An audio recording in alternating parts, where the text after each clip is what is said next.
I'm live. Rando live chat, folks. I'm doing that thing. What do they call it?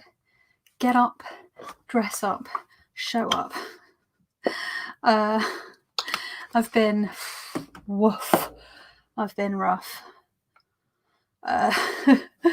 So I am in an attempt to try and make myself feel less rough. I have made myself get washed and dressed, but like not just like washed and dressed, like done my hair, done my makeup, and yeah, just trying to give myself some oomph, because sometimes I think maybe it's my headspace, and usually if I get myself washed and dressed and make myself feel a little bit snazzy, I can sort of psych myself out of my funk. If it's a funk, I mean, if I'm in the ravages of a deep depression, getting washed and dressed isn't really going to do anything, frankly. That's medication town, baby. But you know, when you just sort of feel the black dog nipping at your heels, as they say. But I do actually think it is just fibromyalgia and ME flare-up stuff, because the getting washed and dressed and putting a bit of lipstick on hasn't actually made it's made my headspace maybe feel more positive, but actually how I physically feel, it's not made a difference. So sometimes I'm like, sometimes I psych myself out. I'm like, is it ME? Is it like a chronic illness thing? Is it a mental health thing? Sometimes I have to like figure it out. Yes, or is it is it a virus or an infection? You know, you never, like some kind of bacterial thing. Like I get one of the some of the symptoms of some of my flare-ups are sort of very head coldy, sort of glands come up, throat gets sore, that kind of thing. And usually I can tell whether I'm coming down with something, or it's like a flare-up, but not always. So yeah, so I was trying to figure it out, but yeah, I still feel a bit yesterday I felt really rough. Last week I just sort of coasted through in a general sort of malaise. And the last live I did on that Friday, what would it have been? Friday the 2nd of April, I think. So a week and a half ago, I did a live, and I was like, I'm going to do this live to see if I can sort of get some energy going. And I sort of managed to sort of get my energy going for the live chat. As soon as that live chat finished, I had to go and make myself some lunch, because I was ready to chew my arms off, quite frankly. And I had my lunch, and then I sat in front of my laptop, almost just staring at it, not doing anything, almost for like almost an hour. And it got to like 3:30 p.m., maybe a bit later, and I was like, wow, I think I just need to get into bed. I felt really weird. And I was the bank holiday weekend was a complete bust. The Easter weekend, I was in bed. Sunday was that Sunday was the Easter Sunday. I was like really not in a good, like physically, just I had to sleep most of the day. So that burnout that I was like, oh, I think I'm pushing myself. I was pushing myself. So yeah, that Easter Sunday, I got up. I think I can see Kat. I was chatting to Kat on Glide for a little bit, and I didn't feel too bad. And by sort of late morning, complete crash. My body, everything hurt, everything ached. I was having to like scoot down the stairs on my like butt and crawl back up the stairs, because our bathroom is downstairs, and obviously I was sleeping up here, so that's fun. Yeah, people don't get to see that side, the side where I'm basically, I'm unable to do anything at all. It's not even a case of pushing. I physically cannot manage anything. So I'm just going to say hello to, so I see a few of you were in. We've got long hair, skinny eye toe. Hello. Chris. Hi, Chris. Kat. Sam is here. Long man Tara. Hello, Richard. I hear you on Miss Kelly. I'm wearing a headscarf today for some reason. I felt the correct thing for that. Oh, cool. I like it for the day.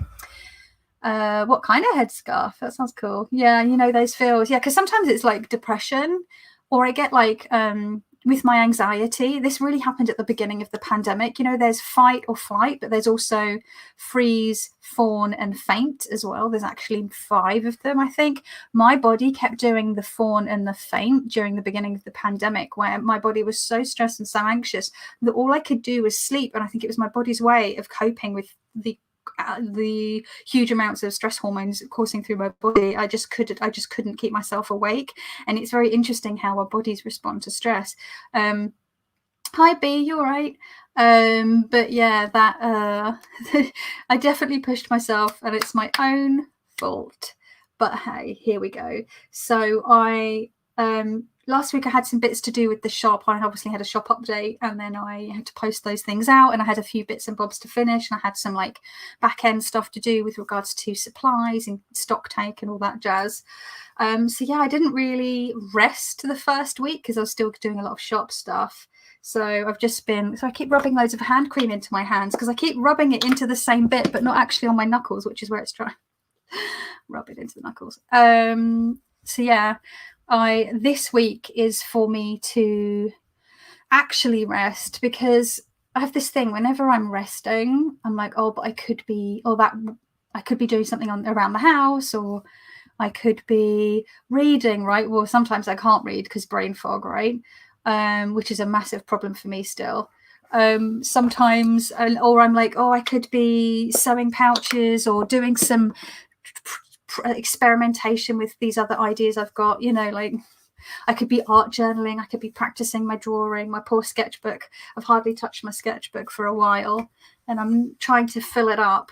So yeah, wow, this is like, what the fuck? This is jolly. Anyway, so let's see who else. I just saw Stephanie's popped in as well. Hiya. Oh, Sam, yeah, I've never been on sertraline, but I've been on citalopram. That was what I was on for that for a couple of years. I don't know if it made a huge amount of difference to my depression, but I think it helped knock the edge off a bit of my anxiety, but not as much as I was hoping. But yeah. So yeah, there's quite a few of you in. Hello. So what day is it? Tuesday. I keep thinking it's Monday. I don't know why, but it's not. It's Tuesday. I think it's because I've not been doing my usual structure where on a Tuesday I would be packing orders. I'm not doing that right now, so it's sort of thrown me off a bit as to what day it is again. But yeah, how is everyone doing? Kat, not the extent of burnout, but that's woken me up. Splat. Kajid up at the moment, and then nope. Yeah, I was like, I'm feeling really energized, but actually what I did was just make myself extra exhausted after that. But yeah, lesson learned. I kind of knew I was heading to it. So I just looking to the side here, I got Kellyanne Maddox's book arrived about half an hour ago. I'm so excited to read it. First thing I've ever pre-ordered. I never I mean, Kickstarter doesn't count because you're sort of investing in the artist, right? But like an actual pre-order, she made me break my pre-order not ban, but usually I find, especially with tarot decks, when people do pre-orders, I've noticed that they get cancelled or they don't turn up on time because the stuff suddenly sells out. And I'm like, how can it sell out? You've done a pre-order. Surely that means you know how many you need. So it really put me off, the idea of pre-ordering decks. But I've pre-ordered this and it's here. I pre-ordered this nearly 5 months ago. That's gone so quick. And then what was the other thing? I've pre-ordered something the other day again. So I've pre-ordered 2 things in my whole life, which is the Wild Unknown in a tin. I'm like, take my money. I'm so excited. So that's in 24th of November, which feels like a really long time away. But we all know that's going to come round in no time. Goodness, I hope things are a lot better by November. Jeebus. I'm just going to see if my tea's at a drinkable temperature because I just made it before going live. Oh, it's just the perfect temperature. It derails, but it's not that great. Oh yeah. So yes, with the meds. I had a complete flare Lurla because there's important work stuff due next Tuesday, and I was all, oh my god, there's only a couple of days or a whole week. You just got the Wild Unknown full size, Stephanie, and how are you finding it? I've got mine to hand actually. I've got a small dropping things par for the course for me. Well, there's Dr. Mommy's there. Mommy, boo boo. She's like, no, I ignore. Boo boo. I think she's upset because the sun has finally moved off the bottom of the bed, so she can't keep her little butt toasty now. She's a real little sun worshipper. She just likes to be warm. If it's sunny, she's laying in it. If she's cold, she wants to be under a blanket. She just likes to be warm. And quite frankly, I can relate to that because I need to be toasty a lot of the time. Boo-boo. Not me. Oh my God, she's properly fucking ignoring me. She's like, no, I ignore. What are you doing? It's very rude. You should say hello to the people in the live chat. You're live on well, not on the telly. You're live on YouTube. Yeah? No, she's not interested. Anyway, the Wild Unknown in a Tin sounds awesome. I don't use mine enough, says Chris. That's fair enough.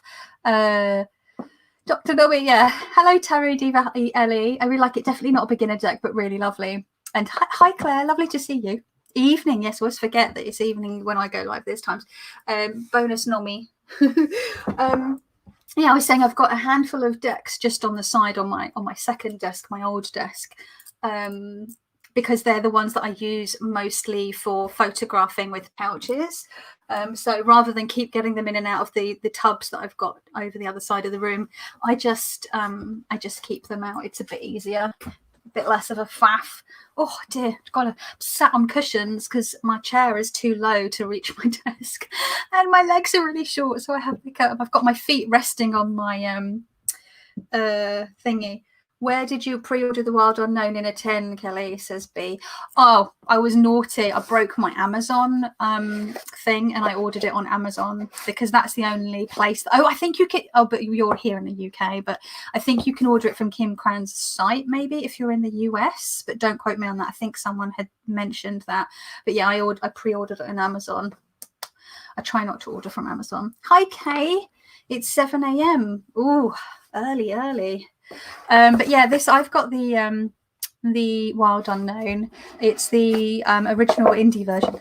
Oh, excuse me, sorry. It's hay fever season. Hi, Masha, lovely to see you. Actually, shall I send you the link? Shall I put the link in, B? Do you want?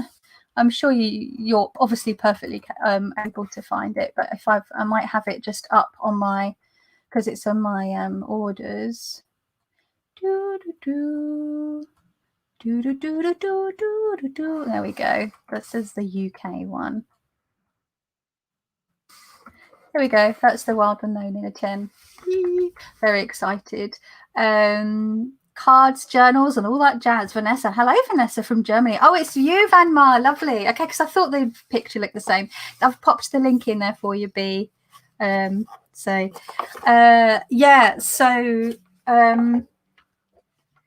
had this one 2015, 2016. I can't remember when I got it, either 2015 or 2016. It was one of the first indie decks I got. I can't remember what the first indie deck I bought was. I think it was either the Dame Darcy Mermaid Tarot, the second edition, before it got all fancified and sort of redrawn. A few of the cards were redrawn, which I imagine would probably end up being worth a bit of money because it's rarer, right? Although I originally didn't like the newer version, but I've grown to sort of like the look of it. I don't own it, but I've seen it in real life. But I think it was either Dame Darcy or the Ellis Tarot that was my first ever purchase of an indie deck, which felt really exciting. Now you can't move for indie decks. It's amazing, but there were definitely a lot less around at the time. Or they were sort of more obscure ones. Like the World Spirit Tarot was obviously an indie deck that's been around for over 20 years, and the artist did a sort of a reprint that you can still get from them. But originally, I think it was mass market. I have second printing of the Morgan's Tarot. Oh my God, I'm so jealous, Stephanie. Hi, Clean Delicious. So yeah, I've got it. It's really chunky cardstock, and I used to use it quite a bit back when I didn't actually have that many decks. But as my collection's grown, obviously you have less time to work with every single deck, and it's not one that I grab as much. But it is quite tricky to shuffle because it is really chunky and thick, and I'm a riffler. So I think the mini one will probably be easier to shuffle, and it'll be easier for me to get my hands around, which is always good. But who was it saying, not Stephanie saying not a beginner's deck. That's interesting, because I really noticed the uptick in an interest in tarot when the Wild Unknown was released. It sort of appealed to a younger generation, a different demographic, and it seemed to really I just really saw, you know, the release of decks and books and just tarot just on social media and everything really took off after this. So I think this is now a modern classic, and I think we as a tarot community owe a little bit of a debt to this deck, because it really just pushed tarot right up out there again. It was quite a phenomenon to like witness. And I didn't get it. I mean, I think it came out originally in 2012. I can't remember. It might say, because you only get the little, with the original, you only get the little fold out. And I don't think it's got the publication date. But I might be wrong. I'm not quite sure when it was first released as an indie. But yeah, I didn't get it till 2015 or 2016. So I remember it had already been out, or maybe it was 2014 it came out. Anyway, it had been out for a while before that. So let's see. Will I be making more tarot bags? I will be, Claire. I'm just having a break because I had massive burnout, and the Easter weekend I had to I literally spent the entire weekend in bed. I had a big chronic illness flare up, and I'm still sort of fighting the fatigue and the sort of the extra pain that comes on top of that at the moment. So I'm just sort of trying to build myself back up. I did finish a pouch. Well, I've almost finished a pouch for myself. This was the pouch that I had messed up and ended up having to cut down, so it doesn't fit a regular deck. But what I found out is that it fit my trimmed Chicoli tarot, because my Chicoli, I think I trimmed the sides off but not the top and bottom, and so it's quite long and skinny, and it fits really nice in this, because you can see it's narrower than this one. Yeah, so but what I forgot to do was trim this bit down a little bit, so the flap comes all the way to the bottom, so I can't put a charm. So what I've decided to do is I'm going to put little hearts on the front instead, which is one of the things that I wanted to play around with, was putting stuff on, like decorating them with felt and cutouts and stuff. But that's something that I've been meaning to try for a while. And then I ordered some charms, because I was talking about the tiger print pouch that I wanted to make, but I realized didn't have a charm that would work with the tiger print lining. Oh my god, I've just realized. I don't think, is this tiger? I don't know. It's not real, by the way. It's just a print. But I found these little acrylic palm leaf type, not palm leaves, Monstera plant acrylic charms, and I was like, oh my god, that'd be perfect, because I found some tiger charms, but it was like 20, you had to buy like at least 20, and I was like, I'm not gonna, and I don't have any more of this, so I was like, I'm not gonna get 20 like tiger charms. So I bought a handful of these little ones, and they're really cute. And the shop that I ordered them from, they do them in different colors. They do like neon, they do clear yellow, clear green, really, really cute. I went for the opaque because I just thought it would work a bit better than a clear one. But yeah, really cute, isn't it? And then whoa. So that one will be going into my shop when it's finished. I still need to put the ribbon in the thing, but this one that I made a boo-boo on is going to be mine, and I'm just sort of experimenting with other kinds of decoration as well. So keep your peepers peeled, I guess. So, and I've been ordering charms like a mad woman, so I've got more on the way. I got a thing saying that a bunch have been posted yesterday. Oh my god, look, little rainbows. I'm like, my little queer heart is so happy. I know I'm going to make myself finally a pouch for my Numinous, because that's the deck that I've been using the most lately. And it needs to be a really colourful pouch, and it's totally got to have a rainbow on it, because the Fool has someone diving off of a cliff with a rainbow. I've got I'm going to be doing a video, so I've got a bunch of cards here, and one of the cards I have is the Fool. So yeah, from the Numinous. Love the backs on this. So yeah, so I was like, oh, I love them. What else did I get? There's the little Monstera leaves. Bunch of those. I was hoping I could get like a bag of mixed colours, but you can only order one colour at a time. I guess they do that so that you go, oh crap, I'll order more, because then you have to order like 5 of the dark green and 5 of the clear yellow. And what was the other ones I got? Oh, I don't know if they've arrived yet. I keep thinking stuff that's arrived that hasn't. No, they're on their way. I've got some other fun stuff on the way. Those 2 are the ones that arrived on Saturday. So yeah, I get the fatigue, slept 17 hours straight on Saturday night and went to bed early. I was in bed at like 9 o'clock last night, Vanessa. Oh my God.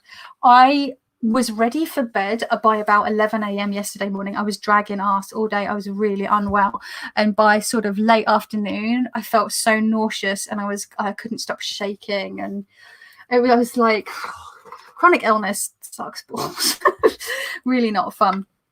But yeah, so I'm excited about the mini version. I'm a sucker for like mini anything. I've also got the Halloween in a tin, and I couldn't be dealing with them white borders, so I trimmed it, and I made the cutest pouch for this deck.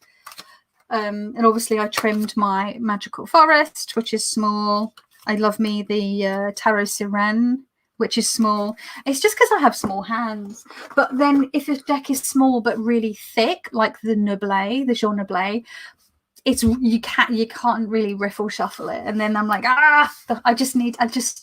I've noticed I really do use decks that I can riffle shuffle far more often. And I guess they don't have to be small, because obviously there's like this, it's weird, right? Because if they're small and flexible, they're easy to riffle shuffle. And if they're sort of standard size and flexible, they're pretty easy to shuffle. But you know, when you get slightly bigger than standard, they're very difficult to riffle shuffle. But now, because I've worked out that side shuffling that Astral Tarot Lady Anna, why is my brain going back? Anna Astral Lady Tarot Lady. You all know Anna. She was like, she side shuffles her big, toth. And I was like, yeah, I've worked out with my giant version the side shuffling, and I did it with the Alchemical Visions Tarot live on a live. I'm like, oh, so there's this middle ground where a deck is not too big but not too small, but it's hard to shuffle. Does that make sense?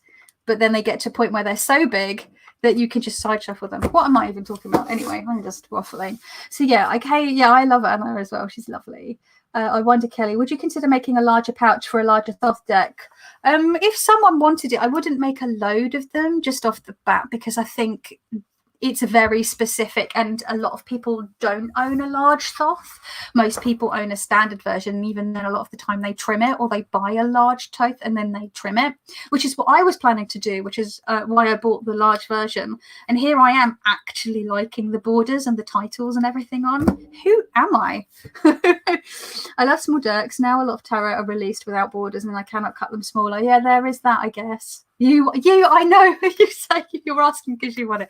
Yeah, I will also have some other ones. I'll have some, the Mildred Payne ones, the little really wee ones, and I'll have some of the ones that fit the Marshmallow and the Sirene, because they seem to be really popular as well. So, I mean, I've got loads of templates. I was just doing the average size ones just because it's just easier for me to just get on with sewing. So funny, Masha. Oh, hiya, Marsha. Morning where you are. Does anyone have like a favorite small deck, or a favorite deck that they trimmed down to make it smaller that is now their favorite? I mean, obviously people know that my trimmed Magical Forest is my bae. but I don't know if I have I really love my Morgan Greer in a tin. It's like perfect. The tin is perfect. The size is perfect. The cardstock is perfect. It's still big enough to be able to riffle shuffle. The coloration is lovely. I love the artwork. It's got porn stashes all over. There's some butts. It's like a real, I just love it. It's real 70s vibes, and I've edged it in like a blue that matches the back. The backs are lovely. To me, it's like chef's kiss, 10 out of 10 for a deck. And it's mass market, and it's a really reasonable price. I mean, what's not to love, right? I'd buy the Faith 1983 edition satchel too. Ooh, satchel. It came with a satchel. That sounds very fancy. Hello, Lucy's Reflections.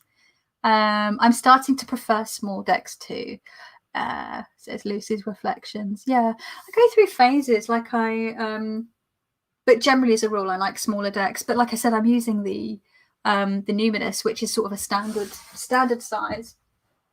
Really lovely, stunning deck. Hang on, just while stunning deck. So it's a pretty standard size. Let's put it against the Trionfi della Luna. Oh my god, I hadn't even realized that the Trionfi della Luna Paradoxical Rose is available again, but as an expanded version or something. And I hadn't even realized. And I went to click on it on the Deviant Moon website, and they're like, we're not shipping to your country, probably because Brexit. And then when I went to, and the shipping would be £2,500. I think it was to, I don't know what was going on there. And then I tried via Etsy, and it was like the shipping was going to be a lot. And then I thought, then there's going to be customs, and then there's going to be like the Brexit tax on top of it. So like it would be at least £100 minimum to get the Trionfi della Luna Paradoxical Rose. And I was just like, why didn't I order it back when it came out? I know why. I think I was doing a depth year. It was either I was doing a depth year, or I was a bit broke, or probably both, knowing me. Paradoxical Rose. I know Marsha's your favorite, and I'm like, I've wanted it for so long now. I'm like, I just kick myself for not ordering it when I did. And I remember telling Simon of the Hermit's Cave, I'm like, oh, look at this version, it's beautiful. And he went and looked at it, and he went, oh, I've ordered it. I'm like, oh. I was like, I'm not ordering it. I think, when did it come out? 2018, 2019? I think it was 2018, and August 2018 sticks in my head for some reason. Maybe it was later, but yeah. I have a few small decks, but they're mostly oracles. Yeah, I don't have that many oracles.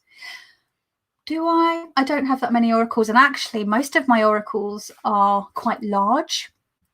I think the most standard size oracle I have is, I have the Atka Sparman Tarot Oracle and the Brian Froud's Fairy Oracle, which is sort of standard sized. But like the Weaver's Oracle is pretty huge, and the Shaman's Oracle is quite big, but I trimmed the borders off of that one. Yeah, I don't have that many. I'm saying that I get effing Hanged Man every time I pull for myself, whether it's like it's broken. What's broken? I'm trying to find out, Chris. I have a second copy of Tower of the She coming, so I can take it down to just the images, having a total of it. Oh, cool. It'll be your fave mini. Sibylla. Yes, Marsha, you were saying there's Sibylla when I was talking to you. Were we talking on Instagram or on Etsy chat? I can't remember. But like, you've made a personal playing card size. That's cool. You've been getting justice, Marsha. Marsha likes her She cut down as well. Yeah, I do like. Do you remember like when cutting decks down became more of a thing? I love trimming decks. I find it really relaxing, but I don't have any decks at the moment that I can trim. I've got one actually, but I keep meaning to buy some backing contact paper for it so that I can do it all in one go. Like, and I was going to do it on video to show people. I don't know, because there are videos out there on how to trim and back a video a deck, but people keep still asking if I'll make one.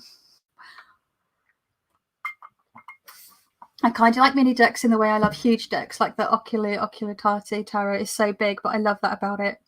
I know it doesn't make sense. Yeah, that's what I'm saying, I think, Stephanie, is that I'm liking the little ones, but I'm actually starting to enjoy the big ones that I can side shuffle. So my biggest ones are probably the large Thoth, the really huge elemental, what do you call it? Oh, the Alchemical Visions, and the Next World Tarot, the original. Hi, Robin. Do you have any bags for Lenormand or playing card size decks? Not at the moment. And I always get confused because they'll be on decks, they'll say this is bridge size and this is poker size. And I'm like, I don't even know what that means.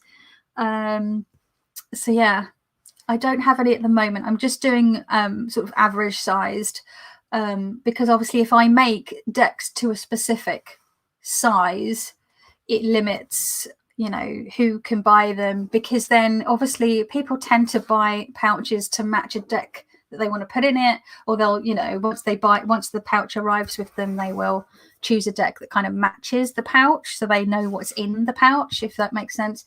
So if I just start making random like smaller pouches, like I've done a number of trimmed Tower of the Magical Forest pouches, because I did have a number of people asking if I would sell a bunch of those, and I did, so they've sold. And the Marshmallow and Tarot Sirene. Fresh news 24/7. Saw a ghost at work today. I work in an old jail in Cape Town. Well, that sounds cool. Are you a docent? Is it a kind of a museum now? Fresh news 24/7? That would be cool. The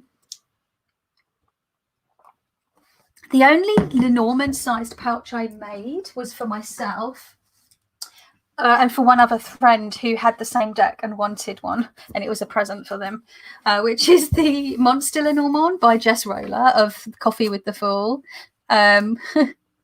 And I just made this like goofy little monster pouch. That's the only one. And it's from I love this Lenormand. It's so good. With this scythe just dripping in slime. It's very cute. I've shown this deck before. It's very quirky. And I love that there's loads of different choices for the querent and the significant other. So you've got Seeker, Creature. I think there's one that's called we've got Querent. I've shown these before. Look at this key with a little monster head on it. And actually, Jess has a new Lenormand out called the Weird Lenormand, and it's a full color Lenormand, and it's really, really cute. I'm like trying to resist. Do you read Lenormand? Ish. I haven't for a little bit, but I massively got into it a couple of years ago and like went proper like into it. And I've sort of been a bit sometime-ish with it, but I go through. This is the thing with me. I go through phases, whether it's art journaling, sketching, watercolor painting, baking. Well, I can't bake at the moment. My oven's on the fritz. Lenormand. The one thing that's usually the most constant is tarot. But like other stuff, like studying herbalism, taking time to, I go through cycles. Like I'll really go mad on it for a bit, and then I sort of oversaturate with it, and I move on to the next thing. So I've seen people describe it as a spiraling learner, or a spiraling like practitioner or crafter, where you go mad with something, and then you move on to the next thing, and then you go back to something that interests you. But because you've done it before, you spiral deeper into it, so you then go to the next layer in, and you go mad for it until you sort of like slowly get better and better at something, but you don't do it consistently over a long time. You do it, and I think that's just the way that my brain is wired. I need different stimulation all the time. I can't just stick to one thing all the time. And I think that's also why I ended up sort of going into Marseille, and then now looking at Thoth, because it's all tarot, right? But it's like different flavors of tarot, and it helps me, you know. And the good thing about tarot is you can look at astrology if you want, or you can link it with her. Like you can match it up with loads of other stuff. So let's see. It's a Tor jail. I work security. I saw a man sitting at the end of the old warden's desk as I opened the door, and I heard alone, then nothing on the CCTV. Oh, it's tingles. That's creepy. Wow. The monster Lenormand has a fun friend, a Marseille. Yes, the squid cake Marseille. I also want that as well. I think they're now available on Make playing cards. I hear that. Definitely not a single focus kind of person. Yeah, I've tried to be a single focus kind of person, but it's like pulling teeth. It may be due to some certain amount of neurodivergence on my part that is, as far as I as is now undiagnosed, but looking more likely. I do that too, spiraling. Yeah, I think if a lot of us are like that. My brain is sort of similar in that. In my case, I go mad for something and completely lose it. Yeah, that's it. I'm like, I can't look at it anymore. Take it away. I do not want to look at it. And then I go on to something else, or I get into something else. And while I'm doing that something else, it sort of triggers a thing about something else. And I go off and I'm like, oh, shiny, because it's sort of, they're like, people that do this also do this thing. And then I'm like, oh, and I sort of go, so they're like tangentially linked, but they go off down that rabbit hole. We've had ghost tours, but they only reach one spirit named Happy Fink most nights. So be cool to tell the next tour. Happy Fink. Cool. That's a fun nickname. Oh, hey, Candy. Do you have lots of books on the go at the same time too? Yeah. Yeah. It's funny because people used to say to me, how can you read loads of different books at the same time? And like, that's like asking someone, how can they watch different TV series throughout the week? They'd be like, Monday night, you watch this and this. And on a Wednesday, you might watch this thing. It's like, my brain is quite capable of telling the difference between different books, even if they're both fiction. I used to always have a fiction and a non-fiction at least on the go. I have no fiction on the go at the moment. I'm really struggling to read still, and I know it's like a brain fog anxiety thing. I think it's like mining. You follow the seam of an interest for a while. Sometimes they branch, sometimes you're done with that seam for a bit. You generally revisit, sometimes you start a fresh one. Oh my god, I love that cat. Yes deck. Kelly, what deck are you using most this week? More like sort of the last few weeks. Robin, is the Numinous Tarot by Cedar McLeod. And I know that they've had a new version, not a new version, a new print run, funded on Kickstarter, which is great. I don't know if they've changed. Oh, I think might have changed the cardstock to linen cardstock. This is very shiny, which actually it doesn't bother me at all, like looking at it in person. But whenever I've tried to take photos of it or show it on camera, obviously it starts. It's not too bad, but you sort of get to see, like, it's not too bad. It's so colourful. It's like so joyful. You pledged the third edition, Lucy. That's cool. I am flighty, always looking for the next thing to learn. That's the thing. Also, I'm like, there's so much to do and to learn. It's overwhelming, right? I'm like, I'm never going to get to everything. I need to be a vampire so that I can just spend all my time being a nerd and studying and making art. Like, I literally just want to sit and drink tea and make things and learn stuff. That's all I want to do. And, like, play with my dog. For the most part, like, that's me. I'm sure there's a lot of you that are like that as well. So it's not telling. Oh, it is telling. I was like not looking at. Sorry, I'm just checking something. I've been on for nearly 40 minutes already. Bloody hell. Masha says, I figured my favorite systems. Number 1 is tarot. 2 and 3 are Lenormand and Sibylla, and then 4 is playing cards. I haven't touched the whole playing card thing because I think I would confuse myself when it comes to Lenormand. So I'm interested, but I just know it's another rabbit hole. And then the same with like Sibylla, Minchiate, Deste, all those other systems.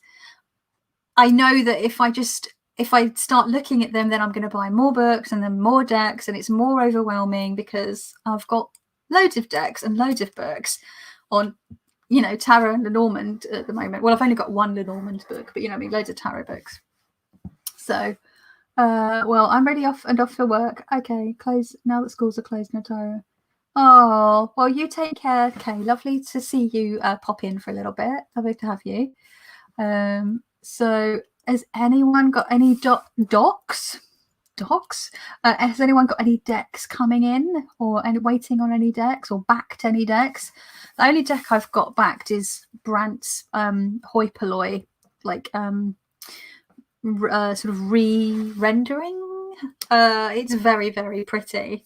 And I think it's funny that he's a pastry chef and his deck is all the color of these like delicious pastries.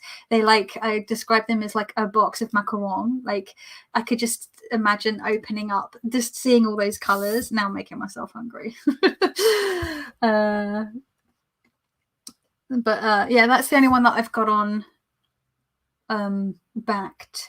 I try not to look at decks that are coming out too much because FOMO and sort of that sudden, like, it's very easy to slip into the, you take care, B, thank you for dropping by. Yeah, I think it's very easy to fall back into old sort of habits. So I try not to look too much. That Wild Unknown one in a tin, that just came up when I was trawling through the Hermit's Cave. And I just sort of, usually I will just sort of scroll on by, but because it was the Wild Unknown and it was in a tin, it's a deck I'm familiar with, it's a deck I really like, and it's mini. I was like, yeah, I need it. I don't need it, I want it, and that's okay. But there's others on my list that I want that I haven't got yet. I really still want the True Heart Intuitive Tarot. So I'm hoping to get that at some point this year. And there's like a lot of the decks that I want are indie decks that would just cost a ridiculous amount of money to get sent here, and I'm like, actually I didn't even back the Brandt's deck. My husband backed it as an anniversary gift. It's our wedding anniversary this Friday. And I was looking at it when Brandt had launched the Kickstarter, just because I just wanted to have a look. I don't even usually look at Kickstarters, but I'm like, it's Brandt, I'll have a look. And I was like, oh my goodness, that's pretty. And then I was like, oh, but you know, by the time I buy it, and then there's the shipping, and then there's the customs, and now the Brexit tax thing that they put on, I was like, that's just, I cannot.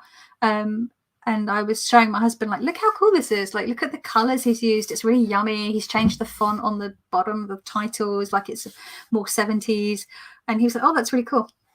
And then he went and backed it for me as a present. And I was like, oh my God. He does listen. See, he heard me talking about the Tarot del Toro with Simon of the Hermit's Cave. He heard me talking about it. And then he bought it for our anniversary last November. I have two anniversaries. We have our Kissversary, which is the 7th of November, which is when we had our first kiss. And then we have our wedding anniversary, which is the 16th of April. So when people go, why do you have two anniversaries? It's because I am a queen. It's literally because the 7th of November is our OG anniversary, and it felt weird to not acknowledge that one anymore just because we'd gotten married. So yeah, and also, like, life can be really miserable and sad, and the more things we have to celebrate, like, why not, right? So we kept it in. So we have two anniversaries. I'm sure most people do, right? They have their first date or their first kiss, and then they have their wedding. You know, 2021 is the year I turned 40. So as a gift to myself, I've ordered Tarot of the Holy Light with 2 volumes of their books. Wow, that is going to keep you proper busy, Masha. And when's your birthday? Welcome. We'll be joining the 40 Club.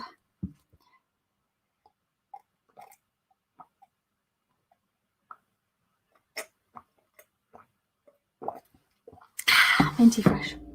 It's not minty, it's actually Assam tea. I have this habit of drinking just anything and saying it's minty fresh, even though it's not mint. Kickstarter is dangerous to my purse, says Stephanie. Congrats on the wedding anniversary, says Robin. It will be 7 years. We got married in 2014. I can see some other ones, but last November we celebrated 11 years together. Our 10th anniversary of our first kiss, we went up to Edinburgh. That was November 2019. No, not 1919. 2019. Yeah, we went to Edinburgh. We visited Edinburgh in the year of 1919. We travelled back in time, which was an amazing holiday. And we stayed in a 5-star hotel, which I've never done before. We had been saving for that trip.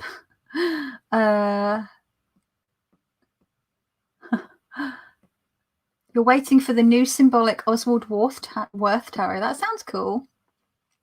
Yeah, Marsha had to back Brant's. Lucy says, I have the James Eves, but oh my goodness, do you have like all of the goodies? I keep seeing unboxings of that with the coins, and you can get journals, and there's the hardback book that you can reverse. It's amazing. James Eads work's amazing. I only have his Prisma Visions, the second edition. I don't have any of his other decks, but his work's lovely. I love his artwork, that sort of impressionistic style. I have a few that I'm waiting on: the Chakra Healing, the Fauna Bell, and the Tarot Reynard. Magpie Lenormand. That sounds cool. So it's the decks I've never heard of. See what I mean? There's decks they won't send to the UK because of the whole Brexit thing. Yeah, it's really shot us in the foot in like so many ways. My mother lives in the States, so I have a stack of decks waiting for me. Oh, that's nice. That's handy. That's right. Hi, honey. You okay? Lovely to see you. So yeah, that's the Brexit thing. I've been seeing in the last week, there's been loads of like expats, as they like to call themselves, in Spain, complaining that they're having to come back to England because they're not allowed to stay, and they're like, and they voted for Brexit. Like, don't even live in the country anymore, voted for Brexit, and then complaining that they are reaping the benefits of what they've sown. They obviously didn't think it affected them because they see themselves as expats to Spain and not actual immigrants, because British exceptionalism. I'm like, this is my tiniest fucking violin. Or as someone I saw on Twitter going, I'm playing the tiniest set of castanets for them.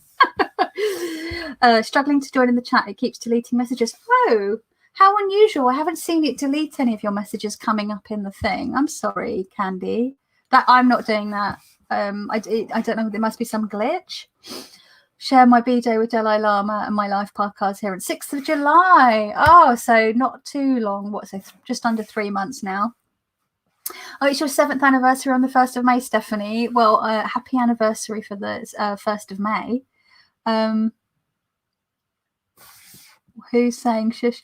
I totally ruined the Clever 2 anniversary. We married 7 years later on the same day. Oh, oh, Vanessa. Oh, rookie mistake. Masha has a husband that buys her decks for anniversaries. Yeah, see, mine does as well. He bought me the Tower of Prague. He usually buys like the ones that I'm like, oh, that's expensive, you know. And he like sneakily goes and like buys it for me. Try again. Oh, hopefully it'll work if you've gone out and come back, Candy. I'm an American living in the UK, and I'm like, I'm an immigrant, and an expat is just a way to sugarcoat. Exactly right. But it's just so funny seeing these people that like voted for like the stuff that we warned them about. We literally warned them about it, like, this is what's going to happen, and they just for some reason just thought it wasn't going to affect them, and now it is. And I'm like, ha ha. I mean, obviously we're all on the same fucking shitty boat, so, but a tiny glimmer of like a silver lining is just seeing them eat shit on their own fucking stupid. Anyway, but yeah, it's really like loads of artists that I follow. They won't be shipping any packages to the UK. Just yeah, and also the shipping's gone up because of COVID and because of Brexit. So I think you get a Brexit charge as well as customs. Like, it's an absolute joke. It's an absolute joke. It's terrible. Really, really annoying. Do you drop hints around the time of anniversary? Says Lucy. Do you know what? No, usually, well, there's two things. Me and my husband, we have wish lists on Pinterest. So we just pin stuff that we like, anything from like £5 up to whatever. And then if we want to like treat each other to something just as a surprise, or we have a special occasion coming, we can pick something off there. So sometimes I'll put decks on there. I think I've got the True Heart Intuitive on there at the moment. That's the only deck that's on there. But with the Brant's one and with the Tarot del Toro, my husband literally heard me having conversations about them with other people and has then sneakily gone and bought them. The thing was, though, because I was talking to Simon of the Hermit's Cave about it, I think he was going to buy me the Tarot del Toro as well. So I'm like, always check with Simon, because he has a habit of buying me decks that I want for birthdays and Christmas as well. So yeah, it's a bit dangerous. I'm like, always make sure you check with Simon. So I'm a Russian living in Australia, says Marsha. So Honey just sent me the Venetian Tarot from her giveaway. It's gorgeous. Oh, lovely. And the Brexit thing has made it really confusing for sellers outside of the UK. Yeah, it's a hot mess.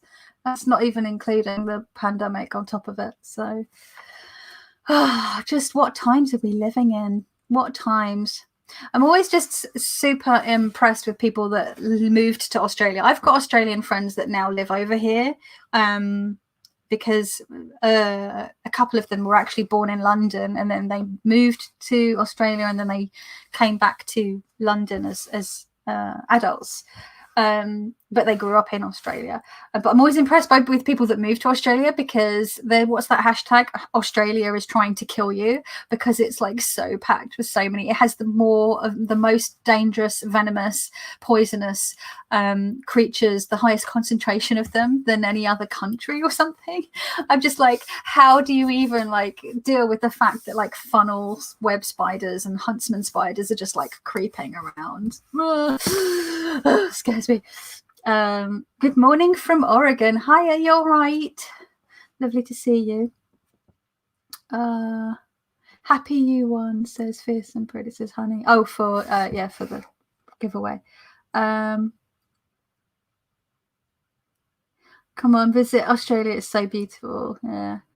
I've had conversations with friends doing Kickstarter campaigns and figuring out the whole tax thing has been mind-boggling. Yeah, it's really, really confusing. There's an artist I follow called Lee Ellickson. I follow her on YouTube, and she's saying that she's just currently not shipping to the UK because they just can't seem to work out what is going on with the Brexit thing. So yeah, they've just, not only is it harder and more expensive for us to send stuff, but it's even more expensive for us to receive stuff from overseas. It basically, Britain, loads of people just want us to be our own sad, pathetic little rainy island, and they don't want us to buy anything from other countries or send it. Like, it's just a fucking joke. It's this isolationist, like narrow-minded, stupid, British's best BS. Some countries put a surcharge on before custom even kicks in. You've probably seen that. Yeah, I've noticed that, Stephanie. It's just like, what?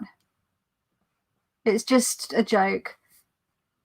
Pythons, yeah, cane toads. What do you do, the Kelly pouches, because they smell amazing? I now have... Oh, really? I don't do anything. There's just this doesn't smell of anything. The new felt, the Kunin recycled felt that I've started using, has a slight odor, but I don't know if it's the warehouse of the place that the company that I'm buying it from, or if that's what Kunin felt smells like. But this Kunin felt smelled a little bit when I first made this pouch, cut it out, but now it's been aired a bit, it doesn't. So I don't know. Do you folks want to see the big box of Kunin felt? I don't even know if I'm gonna be able to lift it up. I have another box almost as big on the way. I have nowhere to keep it. It's literally next to my desk in front of the wardrobe, so I have to move it every time I want to get into the closet. Oh my god. Okay.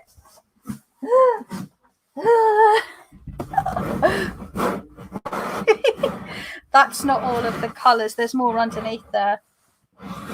Oh! It's going to fall out. I'm going to break it.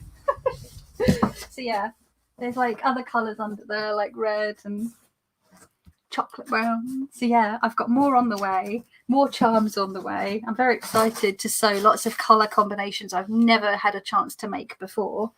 And actually, the really good thing I'm noticing about this felt,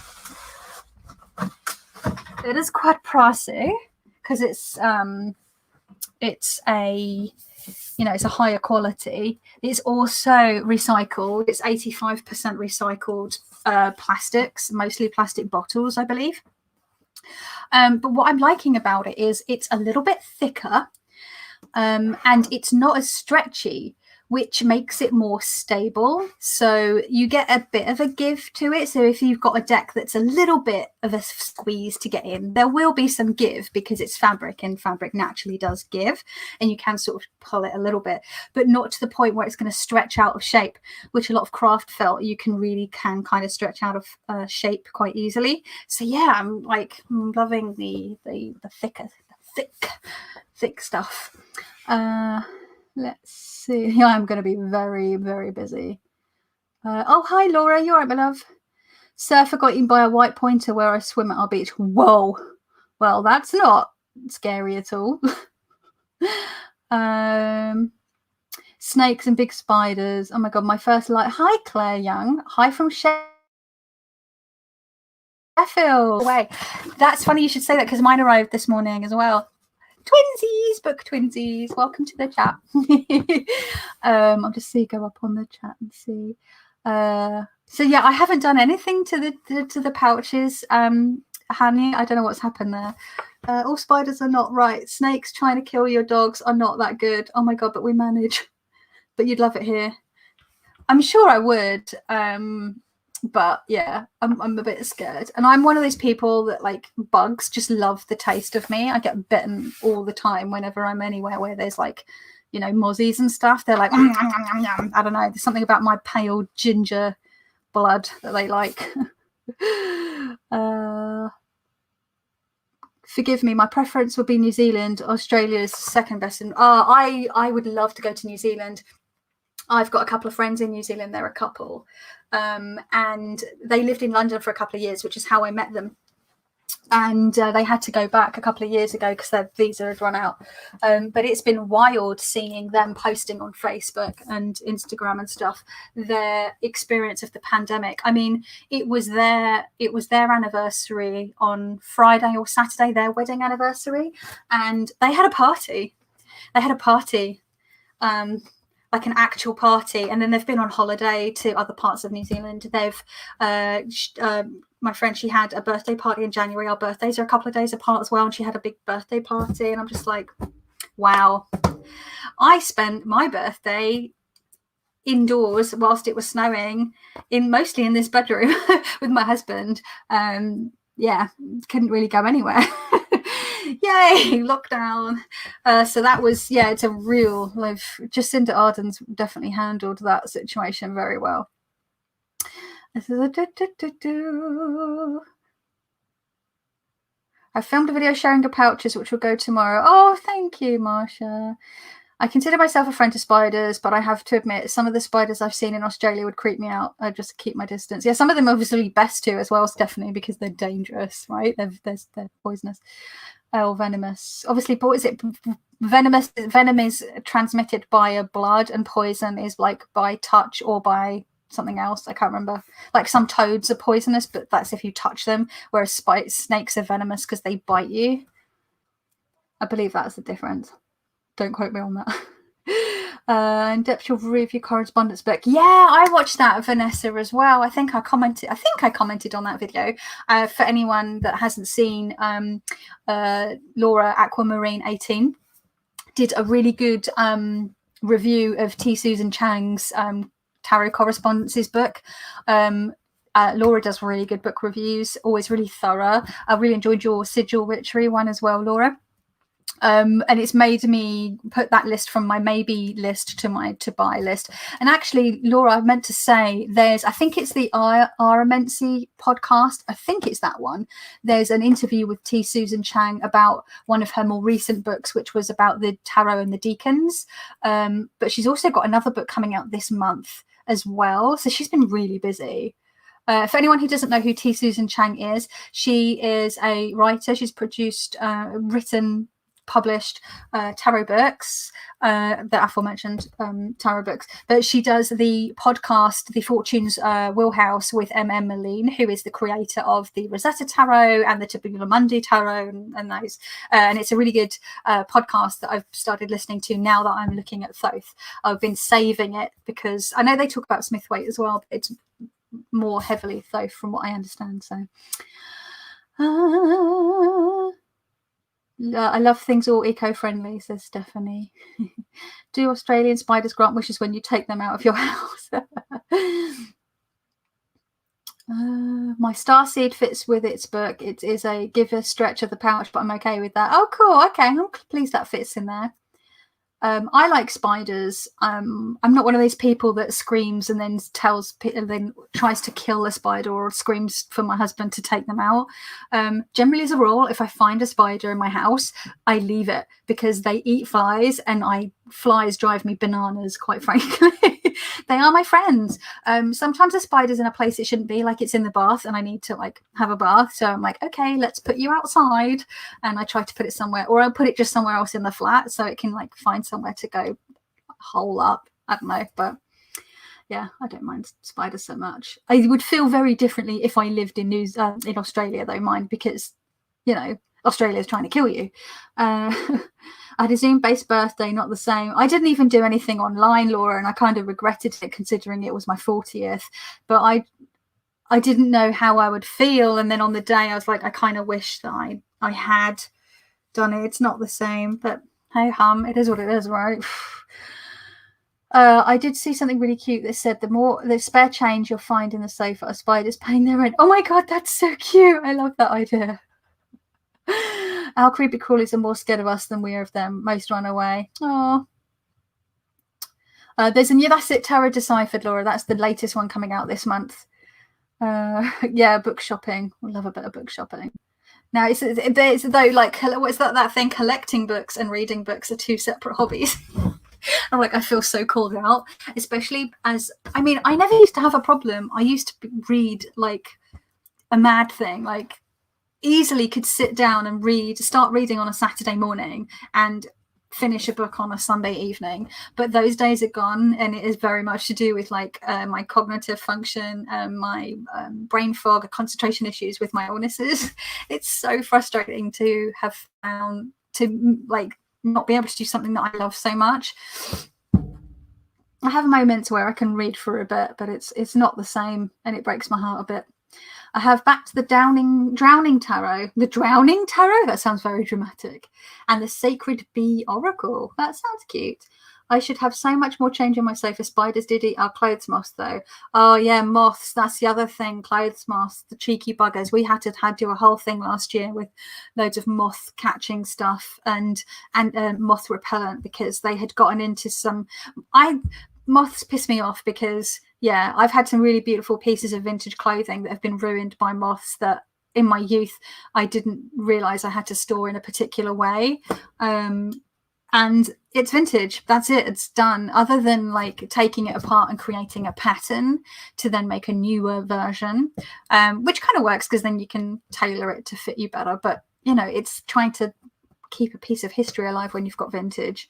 So I don't think I have any vintage, or just a couple of pieces vintage now, because yeah, and I'm very clumsy, so I had spilt things on vintage before, and I'm just like, I cannot have nice things. Being kind of goth really helps because, you know, black, right? It hides a multitude of sins. I was literally wearing a white top in one of my videos a couple of weeks ago, a white like high-necked thing with long sleeves. And as I was talking, I had noticed that I had spilt tea and like put my cuff in the tea. I cannot get that tea stain out. And that's it. This is why I usually wear black. I wore that white top. I cannot get the stain out. I've bought some like stain removing stuff to give that a try, but if that doesn't work, I'm gonna have to dye the top because otherwise it's got a whacking great tea stain on the bloody sleeve. So hashtag wear black, it's easier. My hubby once said that I shouldn't put the spiders outside because I'm separating them from their families. Yeah. Oh, what's not that bad, Lucy? They say, oh, the drowning tarot. It just sounds very dramatic. The Drowning Tarot. My partner had 50th birthday in lockdown. He wanted a big party, got a night in with me and Kindle. Oh well, we all make up for these missed birthdays next year. Yeah, I keep saying that I'm going to have an end of 40 birthday party next year if I'm able to, because that would be nice at least. Because I even know the kind of cake that I wanted, the venue that I was going to have it at, my friend's cocktail bar, Art Deco cocktail bar. Like, never mind. moths. Nittily shudder. Yeah, I can imagine, Kat. I smoked them out with incense in the end. They ate a lot of my knitted pieces. Oh, that's such a shame. Yeah. I thought I was the only one so often in black tops because of spilling. Well, it's 99% of the aesthetic, Laura.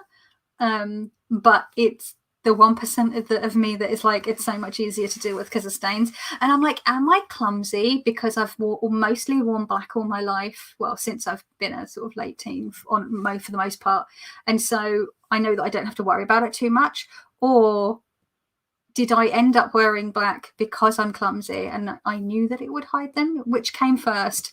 Mostly it's, I remember seeing the Addams Family and lots of creepy films as a kid and was like, when I grow up, I want to be Morticia Addams. Actually, it was I wanted to be Wednesday Addams. And as I got older, I said, when I'm in my 40s, I'll be more Morticia. Because I feel like you have to be at least 40 to pull that Morticia Addams look off properly, because it has a certain stepping into your mature woman power that younger women can't pull off because they don't have that yet. Good night, Lucy. Lovely to see you. I hope you have lovely, sweet, wonderful dreams. I do try to wear other colours, but I always wind up going to black, navy and maroon, says Stephanie. I've tried wearing navy in the past, but I even just saying navy is making me feel a bit sick. It's really weird. I think it's when I was younger, my mum hates dark colours. So she would, because I'm pale and I'm a redhead, she'd say, you can't wear black because you're pale and you're redhead. It's too harsh on you.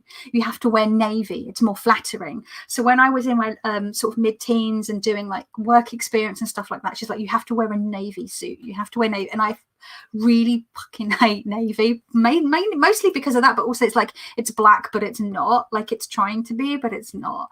So yeah, it's really fun. I have a real like, I really just don't like navy. Like I just can't.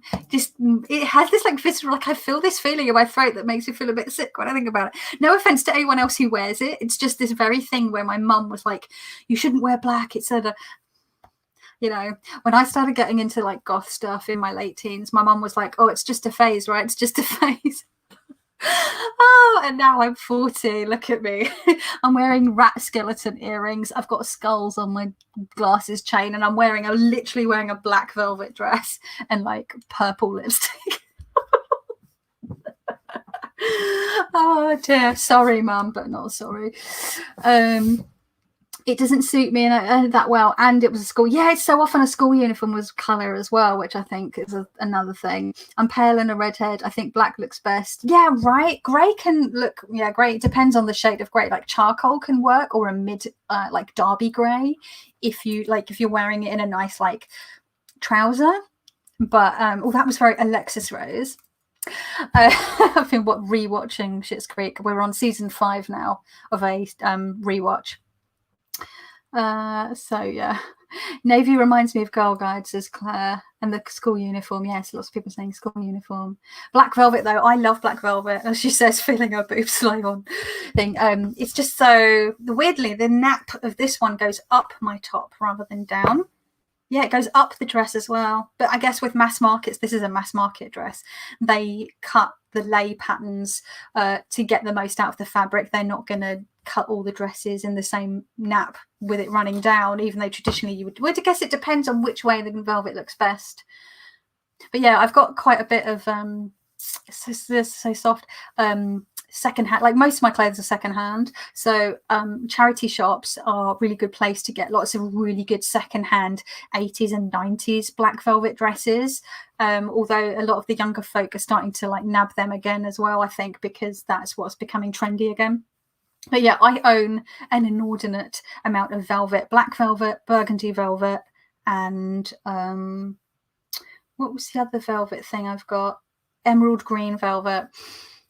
Yeah, charity shops are open again, Claire, but I won't be going in them. I have this thing where I follow a lot of scientists on Twitter, including Independent Sage.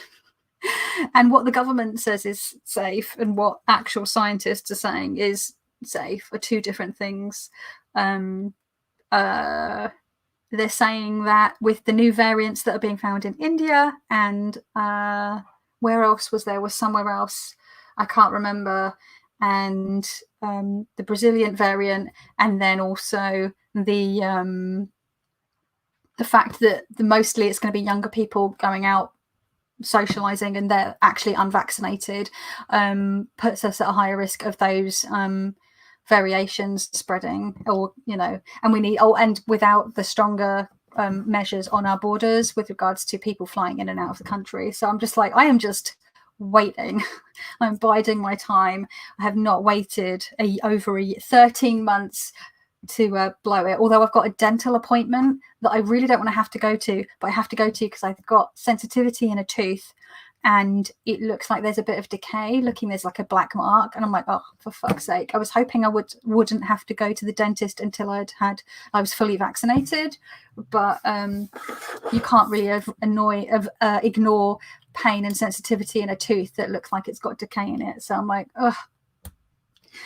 I know we can go out again, but I'm uneasy because have you seen how close people are packed in? Yeah, that's my concern, because although outdoor dining and shops are open, what I've seen from some people are saying, even in supermarkets, is less people are wearing masks again and less people are keeping their distance. And I don't think people realize that just because you're vaccinated, you can still catch it and you can still spread it. 1 in 3 people with COVID are actually asymptomatic. Is that you... if you're coming up on live, Mr. Bear, is that you still need to wash your hands, you still need to keep your distance, you still need to be wearing a mask, and we still need to be having windows open. So people are just like, that's what I'm concerned about, is going out and then people not being as cautious because they think because the shops are and the pubs are open again, that means that everything's fine, and it's not. We're still in the middle of a pandemic.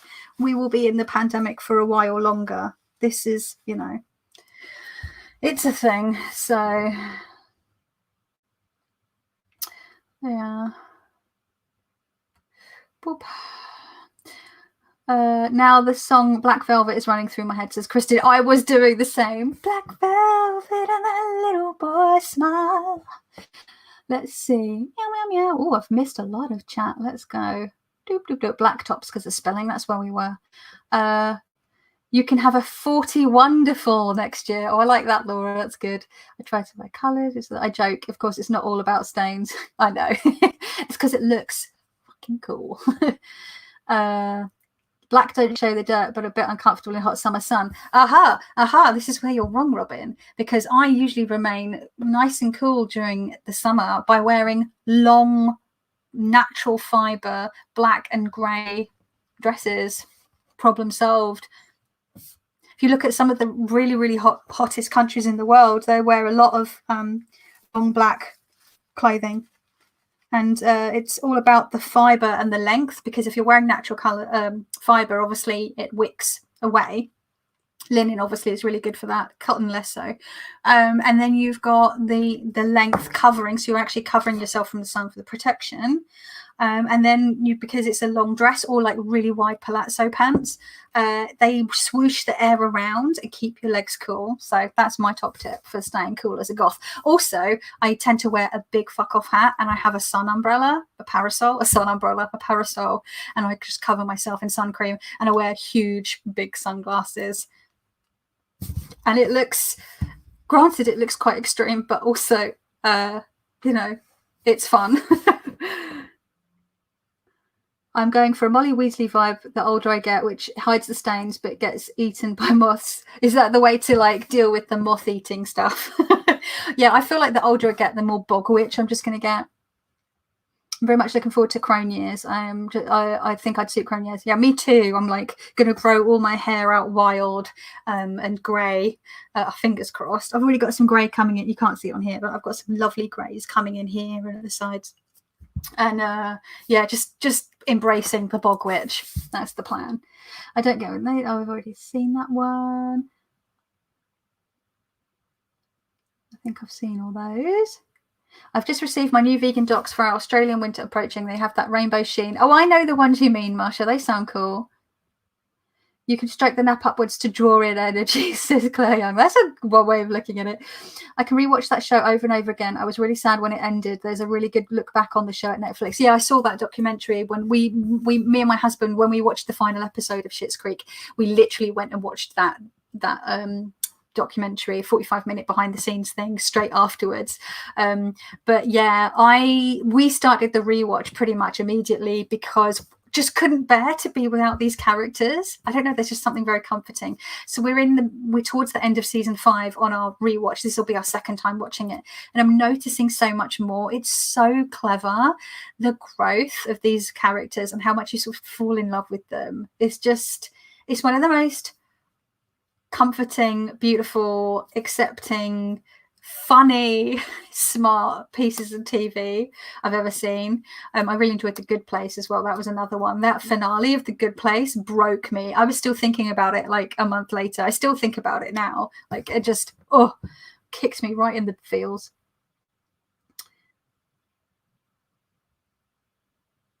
You went to the dentist the other day and it felt really safe, Stephanie says. My concern is, like, if I'm going into my dental appointment, which is at midday, it's not for a couple of weeks yet, but then I'm like, what are the contingencies they've put in? I'm hoping the window's going to be open because there's going to have been someone else in there before me, like mouth breathing for however long, just putting all their particles everywhere. And I'm like, and I'm going to be there with my gob open.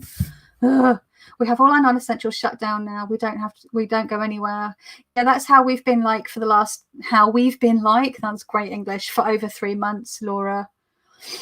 I've had a dental appointment. I'm going to go very early to the shops. My boyfriend's anxiety needs some outdoors. Yeah, I haven't been out to like the park or anything for a few weeks now. I've only been to the post office to post orders. And well, I haven't had a medical appointment since the beginning of last month. So yeah, I really need to get out, but I'm starting to get a bit sort of hermity in a bad way. I work from home, so I have no plans to go out anytime soon. Vaccinated people are getting it. Getting what, Kathy? Oh, what, getting, yeah, you can still catch COVID, especially with the, if you, like, people don't realize there's like a period where you have to wait for that immunity to build up. Black cats could be comfortable in the summer. Black mash, yeah. Parasols and big hats are key. I do like soaking up the sun because I'm always cold, so black is perfect for me. Yeah, see, I'm the same. I'm always bloody cold. Although this room, because this is a dormer, this is the top floor extension of the attic, and I'm facing, you can see it gets sun most of the day, and it is a greenhouse. This extension was built in the early 80s, I believe, so they don't have any sort of contingencies in for when it gets super hot. Oh my god, it is like being roasted. And in the summer we have to have the windows wide open at night and just sleep on top of the sheet with nothing on, like completely naked, and still like sweating our bollocks off, basically. That's the only time. I usually have a water bottle by the side of the bed. I don't know where the water bottle is. It's down there. In the summer, and I just randomly, if I wake up and I'm too hot, I just literally spritz myself with the water bottle and put it back on my bedside cabinet, because it will dry really quickly. So it doesn't even matter if it goes on the sheet, because it'll be dry so quickly. It's so hot. Cronebog witch cold. Those characters totally grow in the show. They do, and they do it so surreptitiously. They're sneaky like that. Bye, Claire. You take care. I had to wait outside the dentist. They called me in. They allow longer for appointments to sanitize, cleanse. I had to book a separate appointment for a cleaning because that requires longer. Yeah, I think I definitely need to descale and polish because I drink so much tea. It really stains my teeth. But I think they'll probably do anything that, I don't know, they might check my teeth and to ask me to come back for another appointment to have any dental work that needs doing. I don't know, but I'm not looking forward to the fact that I might have to go for repeat visits as well. Ugh. I worry I've lost all of my social skills and that when we all go out again, I'll be more awkward than before. Yeah, a lot of people are worried about that because we're communicating through screens a lot of the time, but just through typing. Does it get humid in the cave? Oh my god, it gets so humid, Robin. Like, I cannot tell you, because obviously London is its own microclimate. It's always hotter than the rest of the UK because it's more built up and there's more cars and smog. Woof. It is, yeah, it's like New York, but New York gets even hotter than London does usually. We are so fortunate here down under. In my state, it's pretty much normal. Yoga classes are teacher allowed to be filled to 75 to 80%. I can't even deal with like just how much better other countries have like dealt with COVID. And like, here's me literally month 13 stuck inside for the most part my flat, other than occasional trip to the post office, medical appointments and the park. That is it. No family, no friends, no restaurants, no pubs, no bars, no clubs, no shops, no cinemas, no swimming, no nothing. And then people going, oh, people are depressed because they're working from home. Bye, my love. But it's not. I saw someone say, people, if they keep saying that people are depressed because they're working from home, how about we have a year where people work from home but everything else is open, and then tell us that it's because they're working from home? Or maybe it's just because everything is awful. I did think I'd need to get work done at the dentist because I went injured to sensitive issues. They couldn't find anything and told me to use Sensodyne for 8 weeks. I use Sensodyne anyway a lot of the time, but I can literally see where it's sensitive. I can literally see a black spot in the middle of my tooth. So I'm like, which is why I booked. Otherwise, if it just, I have sensitive teeth anyway, I would have just hung on until I'm fully vaccinated and like everything. But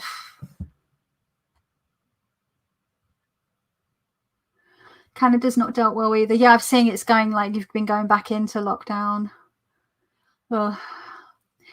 I mean, vaccinated people catch chickenpox and measles too. It just doesn't kill them. Exactly. And I hate this whole idea if they're going, well, it doesn't, just because you have the vaccine, it means that you're less likely to be hospitalized and it's less likely to kill you. And I'm like, yeah, but I have like autoimmune issues. I don't want to catch it at all, because a cold floors me and can floor me for weeks, and it takes me ages to build my strength back up, let alone something like this, which is like a whole other ball game. I have friends that had the most mild or asymptomatic case of COVID a year ago, and they are still suffering with long COVID. They're having problems with their lungs, they're having problems with their kidneys, they're having problems with their livers, all sorts of issues.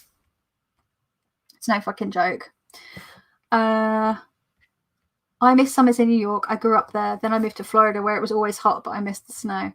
I enjoy being home. I won't know how to act outdoors with the weather warming up, with everybody else pent up too. They're going to act like it. Yeah, that's the thing. We already saw, like, because bars and stuff were open out, like outdoor drinking and dining yesterday, the scenes from London in Soho were like, it was absolutely rammed, and people are all up in each other's faces and not wearing masks. And yes, obviously transmission is much lower outside, and you know, they've been told by the government that it's safe to go and do these things, but I'm like, I'm Thor in Thor Ragnarok. Is it though? I'm just going to keep listening to the epidemiologists and virologists and Independent Sage. Because in my head, as soon as the pandemic kicked off, in my head I was like, well, we're stuck in this till at least the end of 2021 minimum, 2 years minimum. So I think that's why I find it, I'm not, because I'm not making plans, and I'm not in my head thinking, oh right, I can't wait to do this, or when will this open up? And because I've signed myself off to working, and I'm very aware that I'm fortunate that I can do that, I don't find myself getting disappointed by cancelled plans, because I don't have any. I'm glad to have the warming weather so we can do very distance activities like camping and hiking. Yeah, that sounds good. Camping and hiking, that sounds a lot safer than like being all rubbing up against people in Soho without masks. But you know, it's like, whoa, I've just looked at the time. I've been on for an hour 20 minutes. We haven't even spoke about like tarot for like at least 40 minutes. I'm sorry, we're just having, I'm just sitting here chatting like do. I was like, I'll just go live for half an hour just to check in, and I don't know what I'm doing. And now I've been chatting, we've been talking, what are we doing?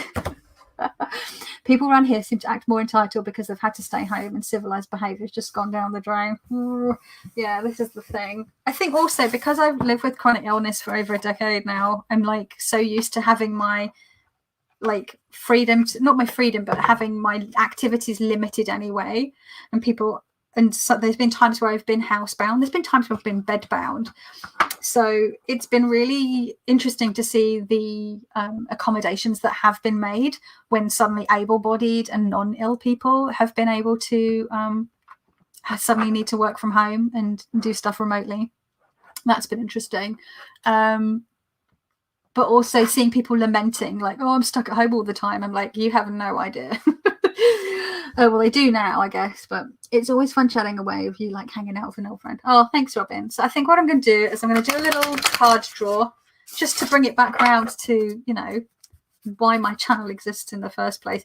I've got an oracle deck. I've got the Affirmators, Love and Relationships deck that I've pulled from in the last, in a few of my lives that I've done. That's a good thing. Looking for the silver linings, Marsha. That's good. Alas, we've actually had some bereavements, unfortunately, due to COVID. So it's just been a lot. And the stress, because me and my husband are in at-risk groups, and it's just a whole other thing. And I've got family that are that are frontline workers. Like my dad is a first responder, and my stepmom works in care home. Yeah, it's just been incredibly stressful for me. Yes, Laura, exactly right.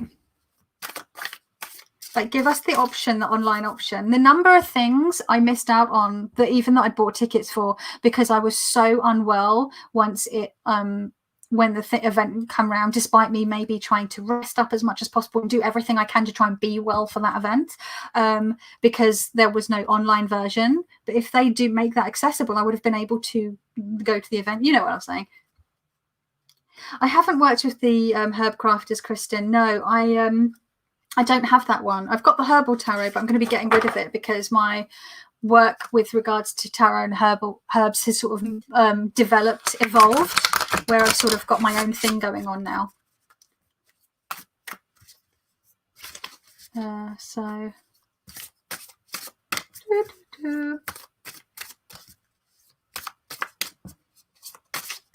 let's just pull a little affirmator card. Open-heartedness. Oh, the picture is really cute. It's a little bookworm, which is funny because I was talking about how I used to be a bookworm.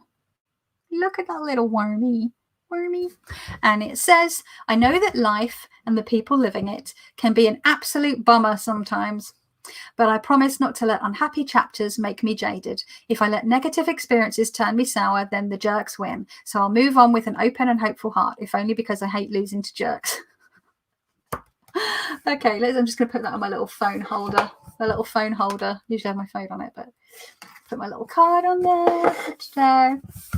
So yeah, I think I'm going to sign off because yeah, I have been gassing for bloody ages about all sorts of tarot related stuff. Like what? My goodness, I'm just constantly like, I amaze myself with how much crap I can chat. So yeah, hi Simon, you all right, my love? Very apropos. Exactly, Francesca. Hello. It's a great message. Yeah, I think it walks the line of trying not to, like, it's not being like that toxic positivity where it's like, everything is fine and just ignore it, it's fine, this is fine. You know, that dog that's surrounded by the fire and he's like, this is fine. It's not that. It's just trying to maybe take, like Marsha was saying, one of the good things she has found from being, you know, in lockdown is she's become a better cook. So she's found a silver lining. She's turned a negative into a positive. So there we go. That's one good real life example. Hello, Kristen Louise. I'm just about to sign off, my darling. But hello, lovely to see you. Yeah, so I'm going to go make myself some lunch. I'm hungry. I'm going to do some soup, some lentil soup I've got to heat up, and some toasted sourdough. Why do I always tell you what I'm making for lunch? You don't care. So yeah, I hope you all stay safe and stay well. And remember, if you are going out and about, wear that mask, socially distance, keep your hands clean, all that jazz. You know what to do. And I will see you in the next live or the next video I make. And yeah, I don't know quite when I'm gonna be opening my shop up again. It'll be at least 2 weeks. It just depends how well I'm feeling with regards to getting stuff sewn, essentially, because yeah, I properly like made myself ill, like bedbound for like 4 days because I pushed myself too much. I need to not do that. So you all take care. Much love to you all. Thank you so much for being here and chatting whatever, just random chat with me. Yeah, be well, be safe. Ciao.